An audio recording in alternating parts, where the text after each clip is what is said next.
Hi, welcome to the second class in the second week of the Watcher course. Let's get busy. We're going to talk about age-appropriate versus inappropriate content, what defines them, and two disclaimers I'm going to do here. First, as we dive deeper into the content, we start seeing not so pleasant things, right? And stuff that we may have thought was not a big issue, you will see it is. And many of it we have been exposed to when we were children, right? Because our parents didn't know better. And also, how this week is going to go is we are going to look at a bunch of information about risks and hazards online, but the last class of this week is about how to configure parental controls so that we can protect our kids from all these things that we're going to see in this class and the next two, okay? So bear with me, don't panic, don't cry at night because there is a light at the end of the tunnel. And let's get to it. What's in the agenda for this class? We're going to define age-appropriate content, understand the categories of inappropriate content, and how children encounter inappropriate content, and the impact that inappropriate content has on them. So, how do you define age-appropriate content for your child? It's about developmental suitability. So, according to the developmental stage in which your child is, some content will be better fit for her or not, okay? So it depends on how old they are and how they have been evolving cognitively and how mature they are getting, right? We already know that before the age of 5, devices and screens are not really recommended, right? And you can use them for stories and for video chats, right? But as we're seeing here, simple stories for toddlers, and then you can evolve in the complexity of these stories as your child gets older. How do you define age-appropriate content, and what is generally appropriate content for kids, right? First, you want to see positive messages and values, right? So, courage, honesty, empathy, kindness, right? Self-worth, positivity, gratitude, responsibility, patience, perseverance, curiosity, and respect. These are values that we want to show in stories and in cartoons and in games, if possible, to our kids, right? We want to incentivize problem solving, empathy, healthy behaviors, okay? And now we can look at, these are more for the toddlers and the younger ones, children before the age of 6, generally. Pacing and stimulation. So what you're seeing on the left, Peppa Pig, Puffin Rock, Bluey, these are slow-paced, not so many colors, not so many flashy things on screen. These are appropriate for kids under 6, right? The cartoons that you see on the right, the Octonauts, Cocomelon, SpongeBob, these are fast-paced, flashy, colorful, and these are overstimulating, okay?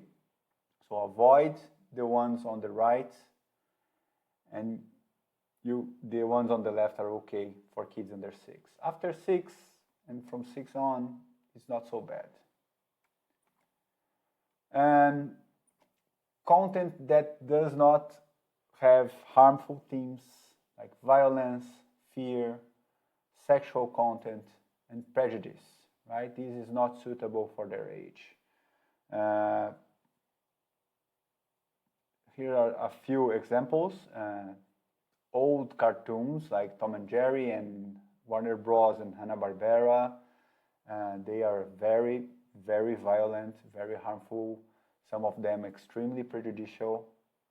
Okay, I know we were exposed to this content, and even if the child is very young and does not know and understand these things in a conscious level, the subconscious mind is a very powerful thing, and it will keep stuff there, it store the stuff there, and it will bring it to the conscious mind in the worst possible moments, right? So these cartoons should be avoided.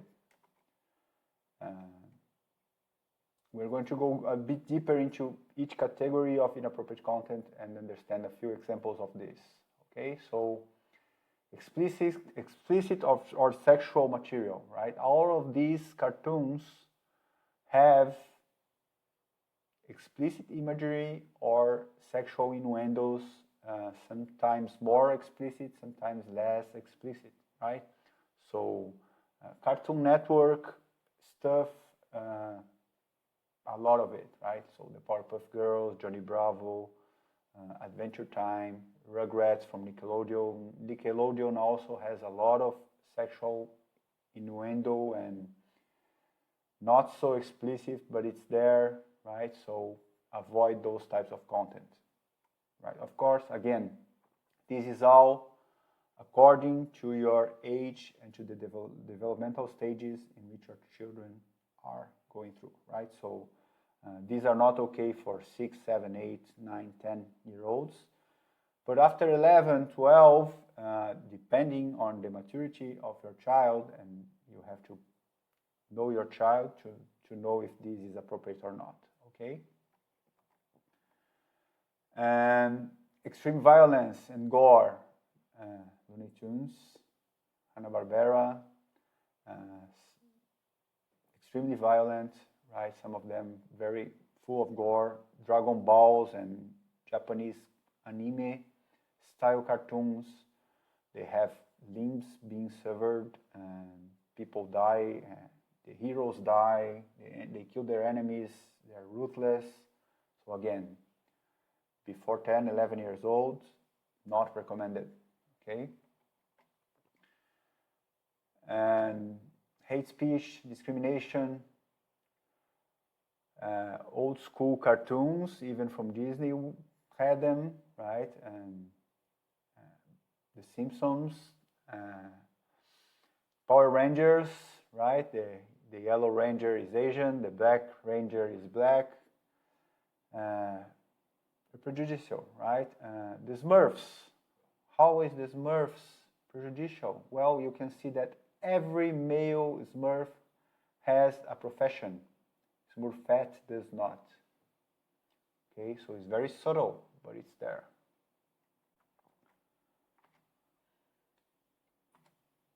Self-harm and dangerous behaviors. Some cartoons will show, like Pepe Le Beau, he was trying to force the cat girl into kissing him, right?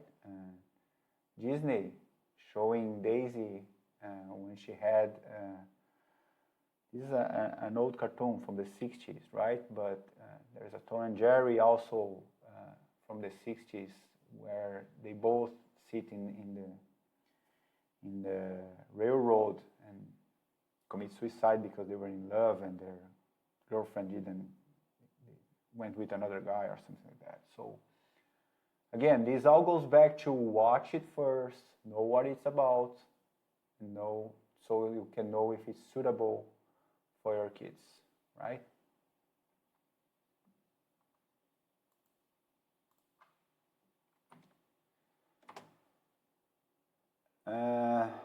Misinformation and hoaxes and other dangerous and hazardous behaviors, right? So he's drinking gasoline, right? The pink horse is eating the glue that you use at school, right? So watch it first. Look at what's being depicted on screen, okay? And how do children encounter this inappropriate content? it can be accidental pop-ups that pop on a website, right? All of these pop-ups you probably have seen before. None of them is from a legit antivirus or a protective software that's running on the device. They all lead to impersonator websites that will install malicious software on the device. Okay? So teach your children not to click on pop-ups, right? YouTube and video apps may lead to either through their end screen where they have the recommended next video, or through playlists or through autoplay. They can start showing videos and content that is not appropriate to your child's age, right? So be very careful with those features. Always check on what's playing, what's being played. If they're watching a playlist, what's next on the playlist. Search. There are ways, and we will see this in further down the course. But if you're not filtering search results, high probabilities that an inappropriate content will be displayed on search results. So don't let your child use unfiltered search mechanisms. Sharing devices or accounts with older kids or siblings or family members, right? They may not have the proper filters configured, and this may expose the younger ones to content that is not appropriate to their age. Links that they receive from peers who sometimes have these older siblings or access to other relatives' accounts, and they see something that they shouldn't have, and then they share it. So be very wary of receiving links to inappropriate content from the child's friends, or even worse, unknown contacts. And what's the impact of the inappropriate content exposure on children? It can cause psychological distress, right? Fear, anxiety, confusion, nightmares, or emotional upset. So if you notice those symptoms on your child, these may have been the cause, right? And you can probably dig into it with the child and ask her if she saw something, or if someone sent something to her, or if was it some video, so you know where it's happening and you can take the actions necessary to prevent it. And the desensitization to violence and to harm, right? Being overexposed and seeing it as a normal thing, as a day-to-day thing, will normalize it, right? And it shouldn't be normalized. And again, we were overexposed to these things, right? And nothing good can come from it. Distorted views of reality. This is especially problematic to younger ones, right? Up to the age of 8. Sometimes they may have trouble understanding what is real and what is not, and they may just put on a cape and jump from a high wall or a rock and hurt themselves real bad because they don't understand the difference between what's going on in these types of content and reality, right? And you can see that it all goes back to that content that we saw in previous lessons about watch it first, filter it, watch it with them, co-view, explain to them, have them ask questions, right? So they understand the difference between reality and fantasy. And children are copycats. They will copy what they see on screen, right? So if they are seeing negative behaviors, violent behaviors, they will copy it, okay? So that's why it's important to filter, to explain, to view together. And the exposure to these types of contents will bring them and we'll mature them early, right? So it's not something that we want, right? We don't want our children to grow before they need to, right? So being exposed to violence, to pornography, all this stuff is very harmful to the child, and it forces them to grow up before the time they have to. So that's it for the content, right? And reviewing what we just saw, we know now how to define age-appropriate content, the categories of inappropriate content, how it's served to the children, right? The impacts that it has, and we will see further down in the lessons how to prevent it. If you're seeing this on YouTube, don't forget to like, subscribe, and join our free community. A lot of content is only released there. The lessons are released before there. We share experiences, we share resources, and we will be delighted to have you there with us. The more people we have there, the stronger we are. Thank you. I'll see you next lesson. Bye-bye.